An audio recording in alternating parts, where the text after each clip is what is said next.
বর্তমানে আমরা এই রংপুরে ৬টি জেলার কল্যাণ অনুদান দিচ্ছি ২৩ জনকে এবং বৃত্তি দিচ্ছি ৯৪ জনকে। আমাদের তথ্য সম্প্রচার মন্ত্রণালয়ের মাননীয় মন্ত্রী গতকাল আমাদেরকে জানিয়েছেন এই ভোগাভোগীর সংখ্যা আরো বাড়ানো হবে ভবিষ্যতে ধীরে ধীরে, এবং যারা প্রবীণ সাংবাদিক রয়েছেন তাদের পেনশনেরও ব্যবস্থা করা হবে। শহীদ রাষ্ট্রপতি জিয়াউর রহমান সাংবাদিকদের প্রথম ঢাকা শহরে বাসস্থানের ব্যবস্থা করে দিয়েছেন। শহীদ রাষ্ট্রপতি জিয়াউর রহমানের হাত ধরে আমাদের জাতীয় প্রেস ক্লাবের বর্তমান যে সুরম্য ভবন তা উদ্বোধন হয়েছে। এখানকার জায়গার একটি অংশ মরহুমা বেগম খালেদা জিয়ার আমলে আমাদেরকে সাফ কবজা করে দিয়েছেন, এবং বেগম খালেদা জিয়ার সরকারের উদ্যোগে সাংবাদিকদের জন্য আরেকটি থাকার বাসস্থানের ব্যবস্থা করে দেওয়া হয়েছে যারা চলমান রয়েছে নির্মাণে। এভাবে বর্তমান সরকার এবং তার পূর্ব সরকার সাংবাদিকদের কল্যাণে কাজ করে আসছে।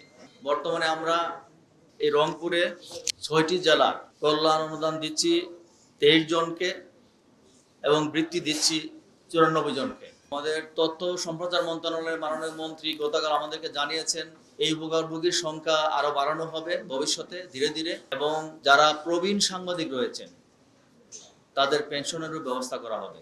আপনাদের যে কোনো প্রয়োজন এবং উন্নয়নে কিন্তু আমরা আপনাদের পাশে রয়েছি, এবং সবসময় আমরা চাই যে আপনারা আমাদের যে সরকার যন্ত্র তার সাথে আপনারা একেবারেই ইতিবাচক মানসিকতায় আপনাদের দায়িত্বটি সেই দায়িত্বটি পালন করবেন, এবং এই দেশ গড়ার যে মহান ব্রত এবং দেশ গড়ার যে কাজটি আমরা বর্তমানে চলমান রয়েছে এই কার্যক্রমে আমরা আপনাদেরকে সবসময়ের মতো সহযাত্রী হিসেবে চাই।